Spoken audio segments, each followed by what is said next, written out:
ये लॉकडाउन है, इसका पीरियड आज ख़त्म हो रहा है और गृह मंत्रालय द्वारा इशूड गाइडलाइंस हैं वो एज इट इज़ बिहार में लागू रहेंगी। लगभग अब जितने लोग आने थे लगभग आ चुके हैं, बहुत कम लोग बचे हुए हैं, इसलिए 15 तारीख के बाद अब ब्लॉक क्वारंटाइन नहीं रहेगा। कोरोना संक्रमण की वर्तमान स्थिति को लेकर लगातार उच्च स्तरीय समीक्षा की जा रही है। माननीय मुख्यमंत्री के स्तर से प्रतिदिन सभी विषयों की समीक्षा होती है, इससे संबंधित और जो भी आवश्यक निर्देश हैं वो दिए जाते हैं। आप अवगत हैं कि जो ये लॉकडाउन है इसका पीरियड आज ख़त्म हो रहा है और नई गाइडलाइंस भारत सरकार से आ गई हैं और बिहार सरकार ने ये निर्णय लिया है कि जो भारत सरकार द्वारा गृह मंत्रालय द्वारा इशूड गाइडलाइंस हैं वो एज इट इज़ बिहार में लागू रहेंगी। उसमें हम लोग किसी तरह का कोई अमेंडमेंट नहीं कर रहे हैं। जैसे कि पिछले कुछ समय से हम लोग कुछ एडिशनल भी मेजर्स लेते थे, तो इस बार यही निर्णय लिया गया है कि अब जो भी गाइडलाइंस आई हैं उनको एज इट इज़ लागू किया जाएगा। जो हम लोग के ब्लॉक क्वारंटाइन सेंटर्स हैं उनको हम लोग 15 जून तक फंक्शनल रखेंगे और उसका कारण ये है कि लगभग अब जितने लोग आने थे लगभग आ चुके हैं, बहुत कम लोग बचे हुए हैं और वो भी 1 या 2 दिन में आ जाएंगे सभी लोग। और वो 2 वीक्स के जो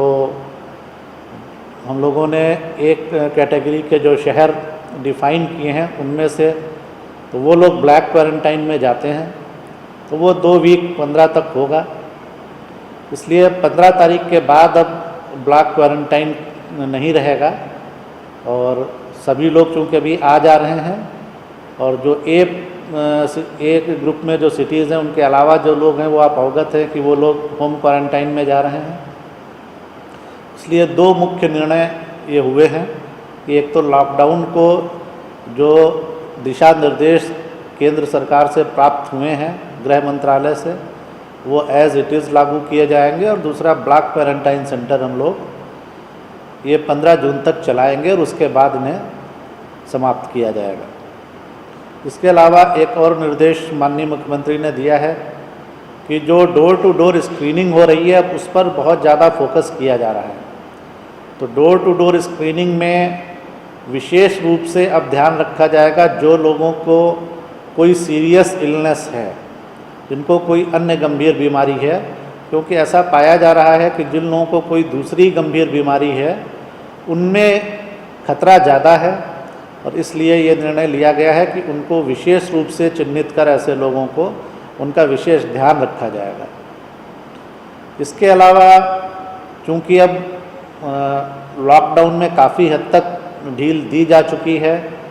और अब काफ़ी एक्टिविटीज़ बढ़ेंगी, तो इसलिए ये भी निर्णय लिया गया है कि